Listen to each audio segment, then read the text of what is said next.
Bonsoir à tous, il est 18h, on est le jeudi 20 février 2025 et c'est jeudi tout. Bonsoir Olivier Jalaguier. Bonsoir Abdel. Merci beaucoup d'être avec nous Olivier, comme chaque jeudi dans cette émission, 3 sujets dans l'actualité, on en débat ensemble. On y va ? C'est parti. Allez, on va parler bien évidemment de cet événement, ce week-end à Nîmes, le NUT, le Nîmes Urban Trail. Alors vous vouliez nous parler de cet événement, vous m'avez dit, ce 10e anniversaire, il y avait à boire et à manger. Qu'est-ce que vous vouliez nous dire exactement ? Oh, c'est la formule du publicitaire, à boire et à manger. Oui, j'ai voulu faire un bilan. Bon, j'ai eu la chance de le faire plusieurs fois, et notamment pour ce 10e anniversaire. Donc, forcément, on compare par rapport aux années précédentes. Alors, vous êtes amateur de course en plus, hein, vous courez vous-même. Moi, je cours depuis l'âge de 11 ans, donc, et j'en ai beaucoup plus aujourd'hui. Vous avez fait le NUT ? Donc, oui, bien sûr, oui. Ah, très bien. Oui. Donc, je peux comparer ce que j'ai vu. Alors bien sûr, il y a des améliorations sensibles, et les gens partaient de haut. L'amélioration, c'est l'organisation, magnifique, hein, parce qu'il faut gérer 12 000 personnes. C'est le public qui est venu très nombreux. Alors par chance, il y avait le beau temps, mais le public est vraiment répondu et il y avait de l'ambiance sur la route, dans les rues, il y avait de l'ambiance partout, c'était vraiment très sympa. Ces gens, voilà, je l'ai découvert dans la presse, mais ces gens venus de plusieurs pays. Exactement. Donc c'est ça qui est assez impressionnant. Et de plusieurs régions de France. Et voilà, et c'est tant mieux pour la ville et pour le tourisme et pour la notoriété de la ville. Donc c'est pour le commerce. Donc c'est parfait. C'est bien. Rien à dire. Après, il faut choisir des petits moins et dans les petits moins que j'ai pu noter, c'est vrai que au niveau de l'ambiance, de l'animation, pas de l'ambiance, parce que l'ambiance c'est le public qui l'a amené, mais de l'animation, il y a certains lieux qu'on avait traversés par le passé et qu'on traverse toujours encore. Je pense à la Fac Vauban, qui était très animée il y a quelques années. Là, c'était le désert de Gobi. C'était un mouroir. Je pense également au musée de l'Urbanité, où c'était triste à mourir. Bon, c'était sur la fin, ceci étant. Et il y avait un final important à la fin, mais quand même... Peut-être parce qu'ils avaient privilégié les nouveaux parcours, oui, et que probablement ils n'avaient pas suffisamment travaillé sur des parcours existants. Parce que deux établissements traversés, je parlais des musées de la Urbanité, mais aussi de lycée Daudet, qui sont très compliqués. Le lycée Daudet est très fatigant en termes d'escalier.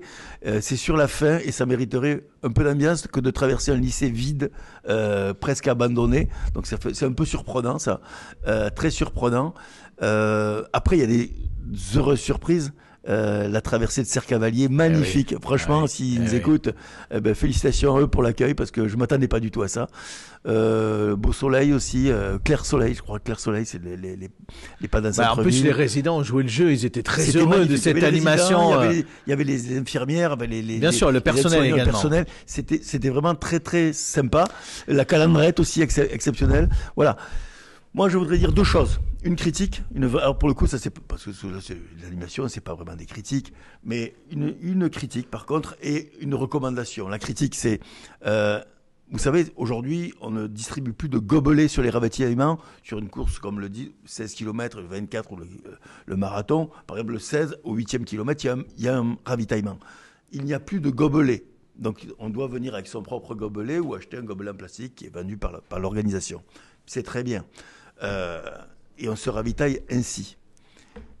Le problème, c'est que dans les jardins de la Fontaine, à quelques encablures de l'arrivée, à 3-4 km de l'arrivée, il y avait une table avec des gobelets. Et des coureurs se sont laissés prendre au piège. J'ai eu des témoignages, c'est pour ça que j'en parle. Ils n'ont pas vu les banderoles costières de Nîmes. Ils n'ont pas vu qu'ils traversaient une vigne. Et ils sont allés, ils voient une table avec des gobelets, on prend le verre, on le boit. On a soif d'eau. Sauf que c'était du vin. Et voilà, on ne peut pas distribuer des gobelets, ne pas distribuer de l'eau avec pas de gobelets, et d'autre côté, quelque part, distribuer des gobelets. Et la recommandation que les costières de Nîmes fassent leur métier, mais pas sur les courses à pied. Déjà, c'est la première des choses. Voilà. Parce que, franchement, ils savent pas où Allez, on passe au deuxième sujet. Et la recommandation. 51% de femmes qui ont fait le NUT sur les 12 000 participants. Donc, je réaffirme ce que je dis depuis toujours.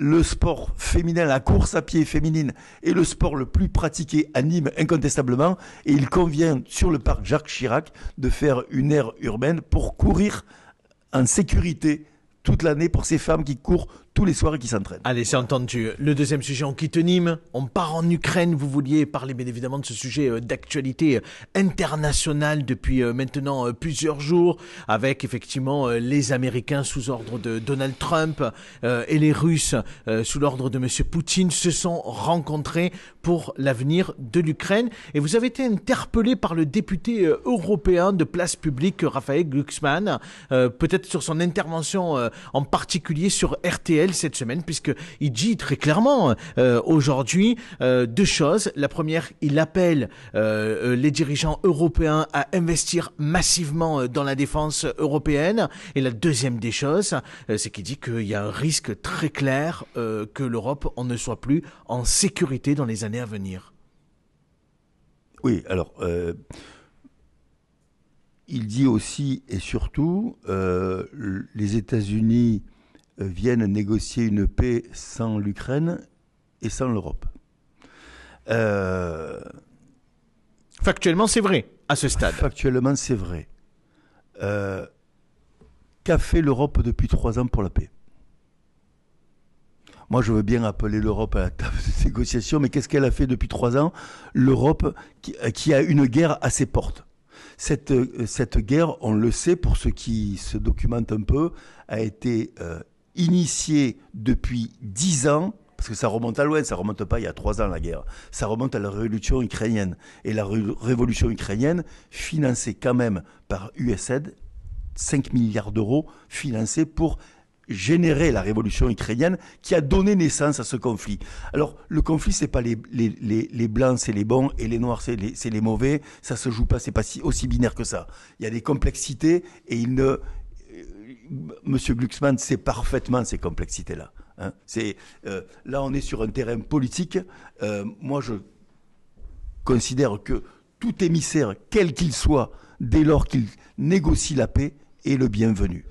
Et même si ce qu'on peut quand même se dire, Olivier, c'est que Poutine n'était pas très ouvert à la négociation ces dernières années, reconnaissons-le quand même, et on peut s'étonner quand même que les Américains redeviennent aujourd'hui un peu les gendarmes du monde et viennent sur des terres européennes pour négocier sans l'Europe. Qui avait la volonté de négocier la paix Et inversement, vous pensez que les Américains laisseraient faire ? Biden a encouragé la guerre, il est même venu chercher Madame Ursula von der Leyen, totalement illégitime en la matière, pour financer une partie de cette guerre.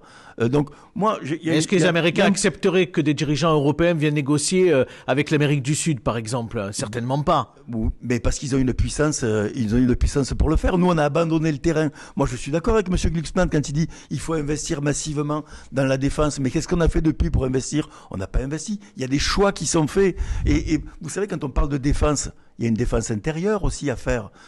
Quand on parle de défense de frontières, là, M. Glucksmann, il n'est pas d'accord. Mais quand on demande de créer une vraie force pour protéger nos frontières contre européennes, européennes, là, M. Glucksmann, il n'est pas d'accord. Donc, il faut être que les paroles qu'il y ait plus de cohérence, soient cohérentes, beaucoup plus que ce qu'elles sont là. Vous savez, il y a un proverbe qui dit qui veut la paix prépare la guerre. Et ça, c'est enseigné dans toutes les écoles militaires, en France comme surtout partout dans le monde.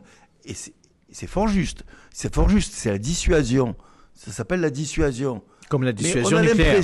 On a l'impression aujourd'hui que M. Glucksmann et surtout tous ceux qui sont, je ne veux pas M. Glucksmann moi personnellement, mais tous ceux qui sont opposés, qui font de l'anti-Trump primaire, parce que moi je ne suis pas pro-Trump, je constate. Mais tous ceux qui font cet anti-Trump primaire ont inversé le rôle en disant qui veut la guerre prépare à la paix. On dirait que parce que Trump est en train de préparer la paix, au fond de lui, derrière, il veut la guerre. Il veut la guerre en Ukraine, il veut la guerre en Israël.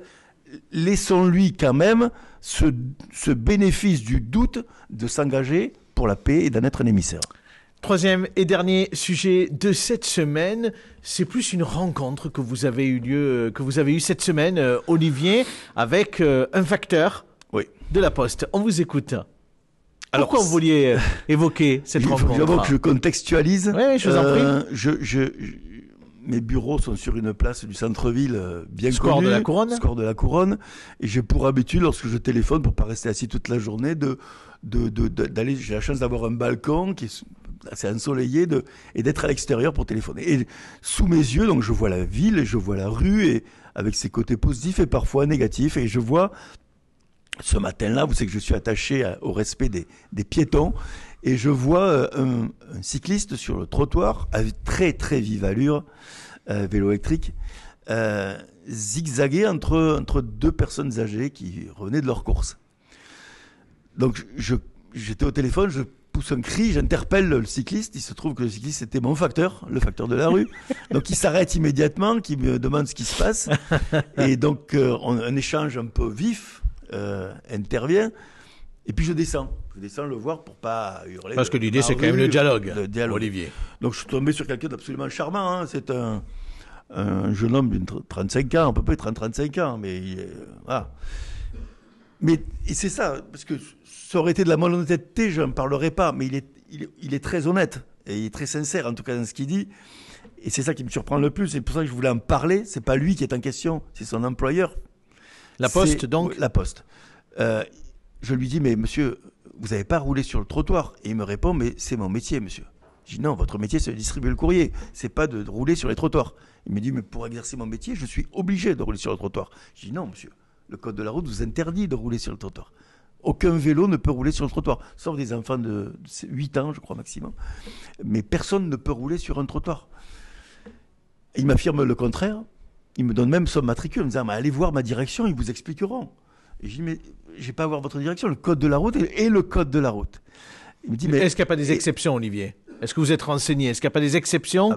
Que la Poste vienne de nous le dire. Moi, je me suis documenté depuis. Je n'ai vu aucune exception. Les seules exceptions sur lesquelles un vélo peut rouler sur le trottoir, je vous l'ai dit, il y en a de mémoire 3.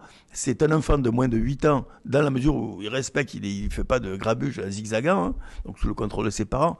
2, c'est en cas de travaux sur la chaussée. Donc, effectivement, on peut exceptionnellement rouler sur le trottoir. Il n'y a pas des travaux dans votre rue. Et la 3e, c'est rouler le vélo, mais piéton à terre. Voilà. Ça, c'est des autorisations, c'est des exceptions. Il n'y avait pas de travaux dans votre rue. Il n'y a pas de travaux dans la rue. Donc voilà. Non, mais vous vouliez signaler. C'est vrai que c'est quand même aujourd'hui on a l'impression, mais un peu votre combat anime. On avait déjà parlé ensemble des trottinettes. Vous avez vu les trottoirs ? L'état des trottoirs ? Il y a des trottinettes, il y a des scooters Deliveroo, il y a des vélos. Tout le monde circule sur les trottoirs. Et on en vient à penser que c'est normal, que c'est légal. Non, c'est illégal et c'est frappé d'amende de 135 € si on est contrôlé. Donc il faut le dire et le rappeler, demander à la Poste, parce que le jeune m'a dit, quand je lui ai dit que la code de la route l'interdisait, il m'a dit, mais de toute façon, quand bien même ce serait interdit, avec les cadences que l'on a, on ne peut pas faire nos tournées. Donc il faut... Ça, c'est un problème interne à la Poste. Bien sûr, et d'organisation. Mais que la Poste... Mais la question sur les trottoirs... La question que je pose à la Poste, s'ils nous écoutent, c'est autorisez-vous aux facteurs à franchir l'illégalité de rouler sur les trottoirs. Merci Olivier. Bon, écoutez, je vais partir quelques jours en vacances, mais je suis pas à l'abri de recevoir un email ou un appel. Peut-être qu'à la prochaine émission, on aura la réponse de la Poste. Merci Olivier, une nouvelle fois. Peut-être vont-ils dire que je suis timbré ou qu'ils s'en tamponnent. Merci beaucoup Olivier. À très vite. Merci à tous en tout cas d'avoir suivi ce nouveau numéro de Je dis tout. On va remercier Romain Curat pour la réalisation de l'émission. Et vous l'avez compris, on va partir quelques jours se reposer pour les vacances d'hiver. On va se donner rendez-vous le 10 mars prochain à 12h30 en direct pour le Club Midi et puis à 18h pour le Club Soir. C'est sûr qu'Olivier Jalaguier va suivre attentivement l'émission du 10 mars à 12h30 puisqu'on va recevoir le directeur général de la Socri pour parler bien évidemment de l'avenir de la Coupole et de l'installation des Galeries Lafayette. À très vite sur Objectif Gare.